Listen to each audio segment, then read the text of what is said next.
नहमदुहु व नसल्ली अला रसूलिहिल करीम। एक सवाल चकवाल से आया कि नबी पाक अलैहिस्सलाम की रज़ाई बहन हज़रत सैयदा शैमा रदियल्लाहु ताला अन्हा का असल नाम क्या था और नबी पाक अलैहिस्सलाम से कितनी मोहब्बत किया करते थे।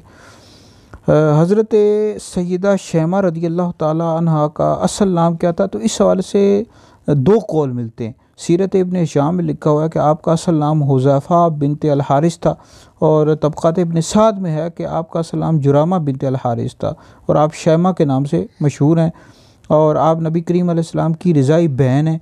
हज़रत हलीमा सादिया रदियल्लाहु ताला अन्हा की बेटी हैं और नबी करीम अलैहिस्सलाम की साबिया भी हैं। नबी करीम अलैहिस्सलाम आपका बहुत ज़्यादा मोहतरम किया करते थे। नबी पाक अलैहिस्सलाम जब बच्चे थे तो आप अपनी गोद में ले लेती और लोरी भी दिया करती थी। लोरी के जो अल्फाज हैं वो सुबुल हुदा व रशाद में लिखे हुए हैं कि आप कहा करती थी कि आप मर्दों और औरतों में सब ज़्यादा खूबसूरत है, रोशन चेहरे वाले हैं, बहुत ज़्यादा खूबसूरत है। तो ये अल्फाज सुबुल हुदा व रशाद में मौजूद है। अल्लाह ताला आपके सदक़े हमारी मग़फ़िरत फ़रमाए।